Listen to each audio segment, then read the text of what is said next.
Okay, Mani, let's proceed ahead with your HR part for post of lecturer in Bihar Public Service Commission. So, please tell us, when did you graduate? From where you graduated? आपने masters अपना किया है तो कब किया है, और अभी प्रेजेंटली आप क्या कर रहे हैं, इसके बारे में बताइए बस। सर मैं 2016 में अपना ग्रेजुएशन कंप्लीट किया, 2018 में post graduation.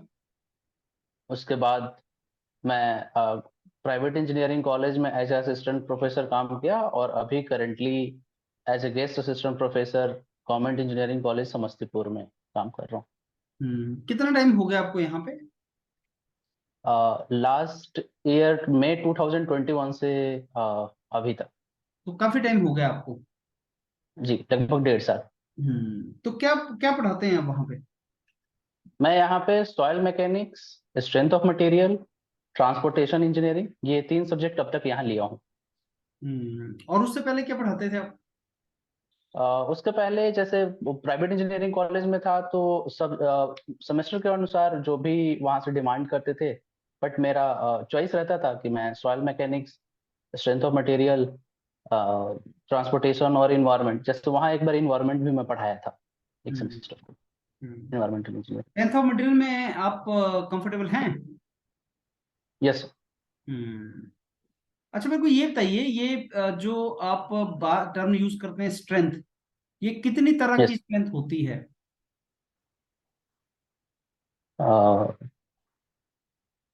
Strength sir, strength जो है वो किसी भी मटेरियल का स्ट्रेस वैल्यू है एट द फेलियर पॉइंट, उसको स्ट्रेंथ कहेंगे।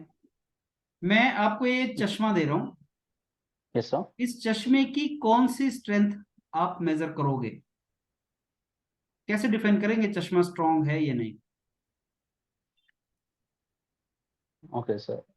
अगर चश्मा जो है जैसे उसका मटेरियल हम चेक करेंगे, अगर ये मेटल है तो उसका हम टेंसाइल स्ट्रेंथ चेक करेंगे और कंप्रेसिव स्ट्रेंथ चेक करेंगे।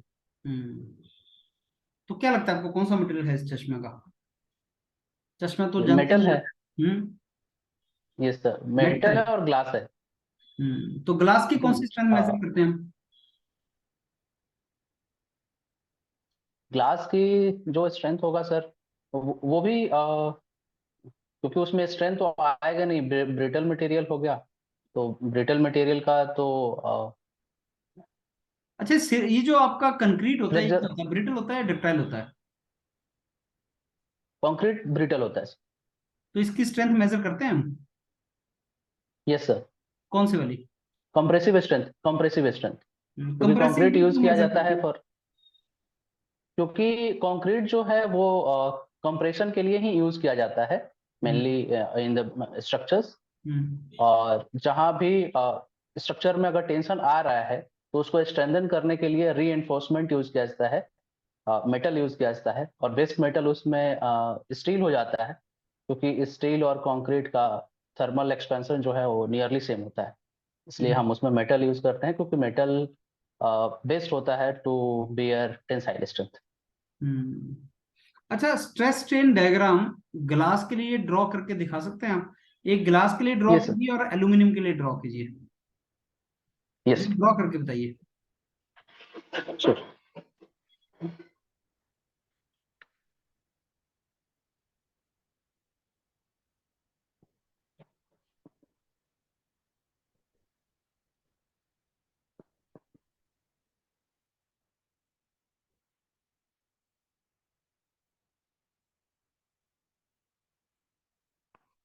ये एल्युमिनियम के लिए हुआ सर।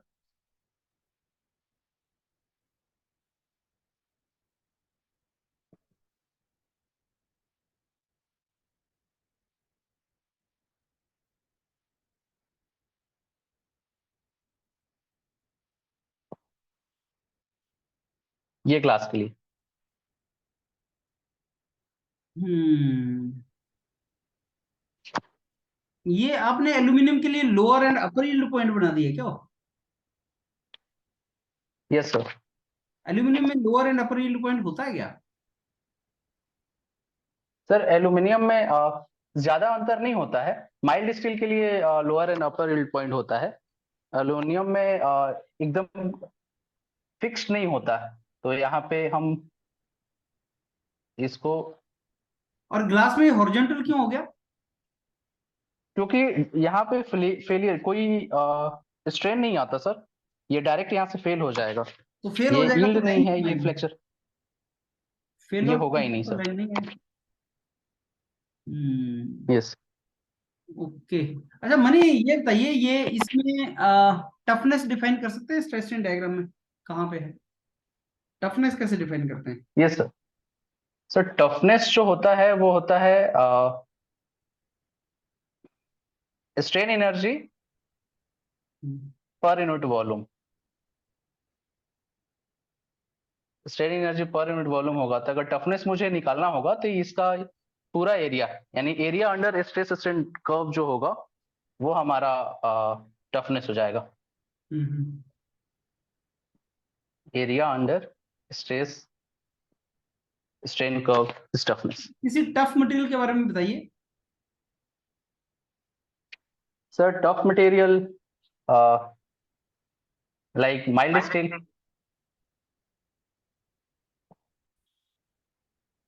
हाँ तो मेरे को ये बताइए मनी, आप कोई मटेरियल जो बहुत टफ हो उसका example. Sir mild steel, okay. Aluminium, अच्छा अब ये मनी टफ। एक काम कीजिए, एक रेक्टेंगल बनाइए आप वहां पे, रेक्टेंगल बनाइए। अब इस रेक्टेंगल को मान लीजिए ये बीएमडी है। यस ये मान के चलिए कि बेंडिंग मोमेंट डायग्राम है। यस अब सर। इसके लिए बताइए कौन सा लोड डायग्राम बनेगा, कैसा लोड डायग्राम बनेगा, और इसका एसएफडी कैसे बनेगा? Okay sir.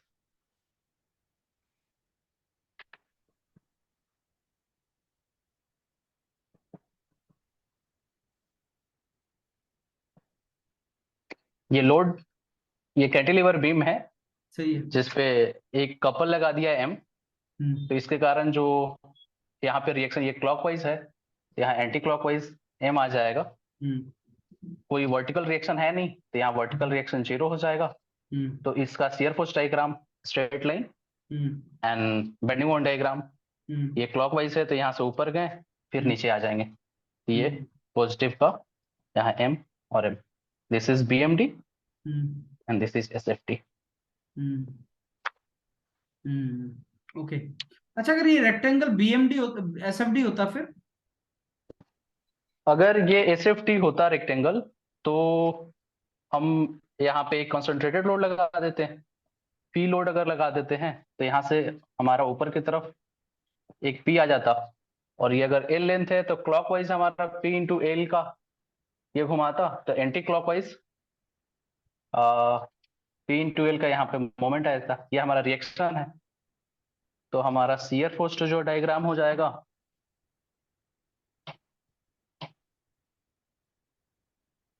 Shear force diagram वही रेक्टेंगल ही रहेगा, पी और पी, ये निगेटिव का हो जाएगा क्योंकि यहाँ से नीचे से ये ऊपर जा रहा है। और बेंडिंग मोमेंट डायग्राम जो होगा वो ट्रायंगल बन जाएगा, this is P L. Okay. अब मेरे को ये बताइए, ये आप पॉइंट ऑफ इन्फ्लेक्शन के बारे में जानते हैं कुछ? पॉइंट ऑफ इन्फ्लेक्शन, हाँ जी। Yes sir. Bending moment diagram में जहाँ कर्वेचर चेंज होता है उस पॉइंट को पॉइंट ऑफ इन्फ्लेक्शन कहते हैं। हम्म तो इसका क्या सिग्निफिकेंस है, why do we calculate it? Sir मैं एग्जांपल से बता सकता हूँ। हाँ जी।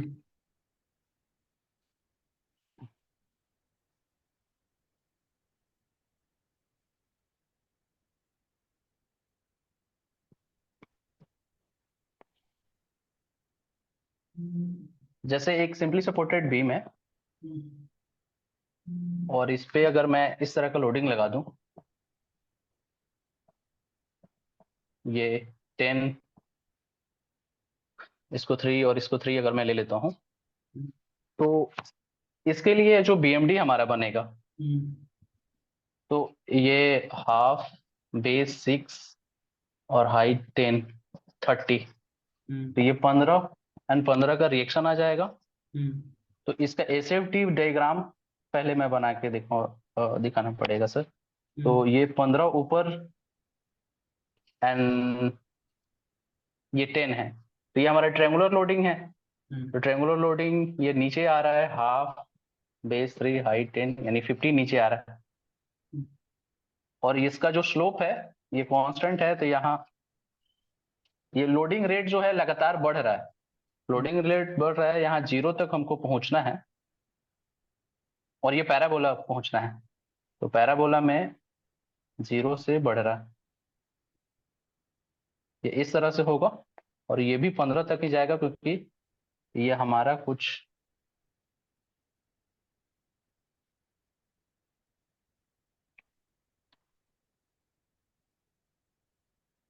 कांस्टेंट।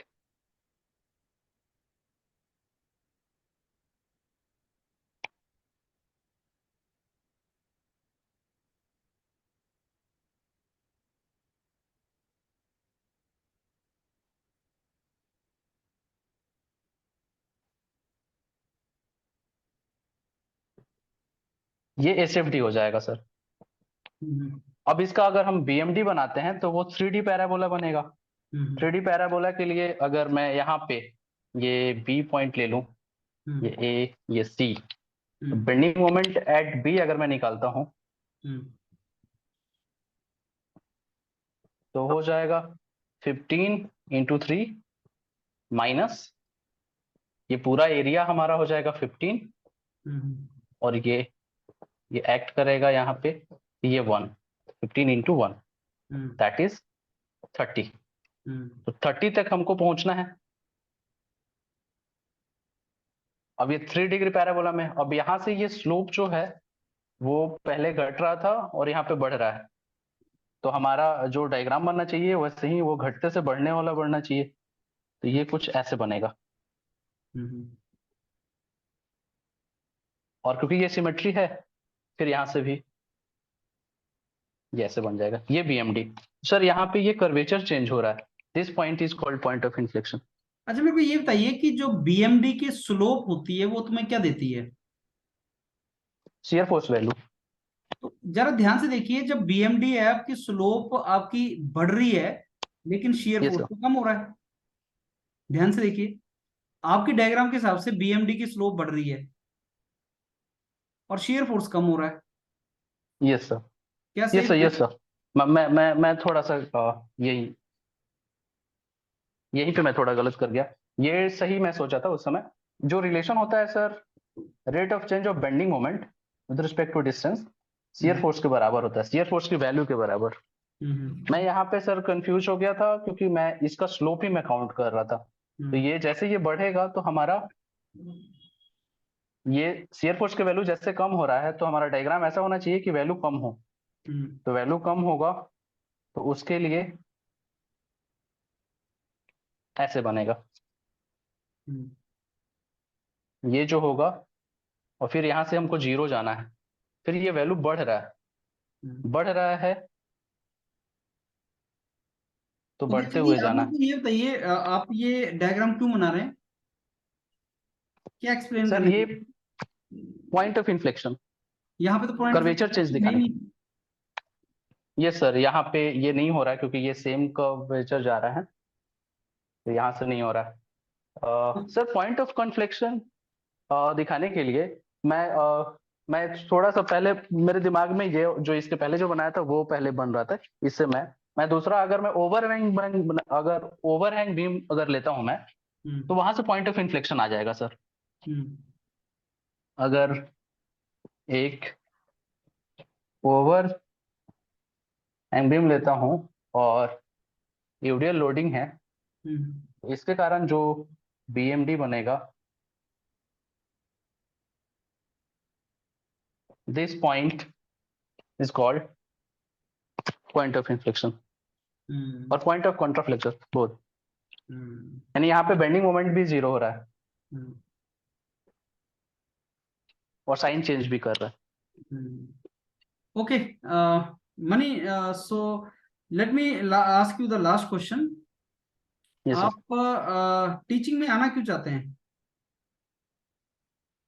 सर ग्रेजुएशन के बाद से मैं टीचिंग में ही हूँ, और इसमें अच्छा लग रहा है, कंटिन्यू कर रहा हूँ, तो यही अच्छा है। इसमें बच्चों से डील करना, मैंने अपने आप के साथ ये फील किया है कि जब भी मैं क्लास में रहता हूँ तो मैं सबसे ज्यादा मतलब मेरा हैप्पीएस्ट आवर क्लास का ही आवर होता है।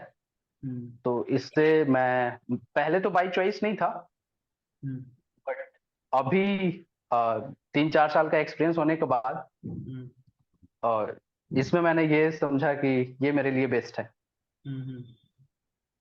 Okay okay, let me give you feedback. Money, ऐसा है कि आप स्ट्रेंथ ऑफ मटेरियल, अगर आपका फेवरेट सब्जेक्ट है, उसको अच्छे तरीके से पढ़ के जाइए। आप शुरू में फंबल कर गए आप बेसिक क्वेश्चंस में, स्ट्रेंथ कैसी होती है, स्ट्रेंथ कितनी तरह की होती है सर। स्ट्रेंथ जो है वो मैक्सिमम स्ट्रेस वैल्यू जो फेलर पे होती है उसको बोलते हैं, और स्ट्रेस कई तरह की होती है सर। जैसे कंप्रेसिव स्ट्रेस होती है, टेंसाइल स्ट्रेस होती है, फटीग स्ट्रेस होती है। तो वैसे स्ट्रेंथ को भी हम कई एप्लीकेशन के हिसाब से डिफाइन कर सकते हैं सर। जैसे कंक्रीट पे कंप्रेसिव लोड लगता है तो कंप्रेसिव स्ट्रेंथ डिफाइन करते हैं। Yes sir. और जो डक्टाइल मटेरियल है उसकी टेंसाइल स्ट्रेंथ डिफाइन करते हैं। और जो यस साइक्लिक सर। लोड होता है उसकी फटीग स्ट्रेंथ डिफाइन करते हैं। तो यस डिपेंडिंग सर। अपॉन कि कौन से टाइप का लोड लगेगा, हम उस तरीके की उसकी स्ट्रेंथ डिफाइन करते हैं। फिर आपने जो दोनों ही स्ट्रेस स्ट्रेन डायग्राम थे गलत बना दिए, एल्यूमिनियम का भी गलत था, ग्लास का भी गलत था। फिर आपने ये यस एंड सर। में थोड़ी गड़बड़ कर दी पॉइंट ऑफ इन्फ्लेक्शन में। तो क्या है कि ये इंपॉर्टेंट है, स्ट्रेंथ ऑफ मटेरियल जो आपका सब्जेक्ट है ना मनी, तो उसको अच्छे यस सर। तरीके से रिवाइज कर लो। मे बी वो मैराथन को 1-2 बार दोबारा देख लो उसको, सो दैट आपको stress yes strain sir. Diagram के वीडियो पड़े हुए उनको भी सुन लो ढंग से, कर लो उसको। तो यस। टेक्निकल थोड़ा ज्यादा रिवाइज करो मनी, क्योंकि टेक्निकल पे बहुत ज्यादा आते हैं। और यस सर। बाकी जो बेसिक, मेरे को लगता नहीं एचआर वाले में आपको बहुत इशू आएगा, क्योंकि एचआर आप यस सर। संभाल लेंगे। एचआर आपको कॉन्फिडेंस भी है, बॉडी लैंग्वेज आपका कॉन्फिडेंट है। आपका कॉन्फिडेंस तब यस सर। टूटेगा जब आपको टेक्निकल सब्जेक्ट का नॉलेज नहीं होगा, तो आपका कॉन्फिडेंस टूट जाएगा। तो अदरवाइज आपका बॉडी लैंग्वेज, प्रेजेंटेशन, वो सब सही है, क्योंकि आप इतने साल से पढ़ा रहे हैं। तो मेरे को लगता नहीं कि आपको कॉन्फिडेंस में उसमें कोई ट्रबल आएगा कम्युनिकेट करने में। Yes sir. ड्रेसिंग सेंस जैसी आपने पहले डाली थी पिछली बार जब हम मिले थे, तो ड्रेस यस सर। प्रॉपर से आप टाई वाई लगा के, अच्छा ड्रेसिंग लगा के और उसमें जाइए। Yes sir. अगले कुछ दिनों तक कुछ बच्चों के इंटरव्यूज पब्लिश हो भी रहे हैं यूरोपीडिया पे। अभी जिनका यस सर। रिजल्ट आया है उनके इंटरव्यूज पब्लिश हो रहे हैं। तो आप उनको भी सुनते जाएं, जैसे अभी एक बच्चे का हुआ है, उससे भी शायद कुछ मैकेनिकल का बच्चा था। अभी मैं देखा हूँ। हाँ यस जी। सर, मैं देखा। ऐसे बच्चों के इनपुट से भी तुम्हें आइडिया लगेगा, लेकिन सब्जेक्ट नॉलेज अपना एक्वायर करके जाएं आप। सर मैं अभी एक कंफ्यूजन में हूँ। अभी जैसे पॉइंट ऑफ इन्फ्लेक्शन और पॉइंट ऑफ कंट्राफ्लेक्शन दोनों सेम होता है ऑलमोस्ट या? सेम होता है, मैथमेटिकल डिफरेंस है, अदरवाइज ये सेम ही होता है। स्ट्रेंथ ऑफ मटेरियल में हम जैसे सिमिलर ले लेते हैं इसको, जहाँ बेंडिंग मोमेंट अच्छा, जीरो है। तो मैं वही बोल रहा हूँ कि जहाँ आपने मिनिमम। एग्जाम्पल ही ले लिया, वो गलत ले लिया, उसको तभी पता लग गया कि आपने यस सर। एग्जाम्पल गलत ले लिया, इसमें इन्फ्लेक्शन पॉइंट बनेगा ही नहीं। और फिर उसके बाद आप इतना लंबा एग्जाम्पल ले गए कि उसमें गलतियों पे गलतियां करते ही चले गए। Yes sir. तो यस सर। आपको सिंपल का एग्जाम्पल क्या लेना चाहिए था, आप कैंटिलीवर ले लो, कैंटिलीवर पे ऊपर से बेंडिंग मोमेंट लगा दो, नीचे से लगा दो, कहीं ना कहीं वो जीरो बन जाएगा। या यस आप सर। फिक्स बीम में ले लेते हो तो फिक्स बीम में बन जाता है। तो अकॉर्डिंगली आप जो एग्जांपल गलत चूज कर लिए, उसने बोला भी नहीं था आपको। बाद बाद में जो ये ओवर एंगिंग में तो वो सही था सर, आई थिंक। एक्चुअली क्या है, आपका क्वेश्चन ये था कि पॉइंट ऑफ कॉन्ट्राफ्लेक्शन निकालते क्यों हैं। आंसर है सर, यस इसलिए निकालते हैं कि हमें पता लग जाए रेनफोर्समेंट कहाँ देनी है। एज सिविल इंजीनियर हमें ये आंसर करना चाहिए, यस रेनफोर्समेंट सर। कहाँ देनी है, क्योंकि वहां पे आपका बेंडिंग मोमेंट अपना डायरेक्शन चेंज करती है, साइन चेंज करती है। तो इसका मतलब कि यस सर। वहां स्ट्रेस भी अपना साइन चेंज करती है। क्योंकि yes sir. Bending moment equation में जाओगे तुम, M over I sigma over Y होता है, सिग्मा भी यस साइन सर। चेंज करेगी, मतलब कंप्रेसिव से टेंसाइल, टेंसाइल से कंप्रेसिव बनेगा वो। तो कुछ मटेरियल जो हैं वो टेंसाइल लोडिंग में स्ट्रांग होते हैं, स्टील बार है, तो वहां यस सर। स्टील बार का रेनफोर्समेंट देना है ना तुम्हें as a civil engineer. Yes sir. इसलिए वो उसका सिग्निफिकेंस वो है, पूछता है वो तुमसे कि सर ये कहाँ लगाओगे, इसलिए आप यस सर। कंट्राफ्लेक्शन निकालते हैं उसको। Yes sir. Sir Alright? आपका वाला जो 8 घंटे का जो मैराथन है वो इनफ है सर? हाँ, वो उसको मैं स्ट्रेंथ ऑफ देखना मटेरियल शुरू का कर। सुन लो उसको ढंग से, यस सर। उसको ढंग से सुन लो। उसमें बहुत से बेसिक्स हैं, 3-4 बार सुनना पड़ेगा आपको, उसमें से बेसिक यस निकल जाएंगे तुम्हारे। Right okay sir. Money. Yes.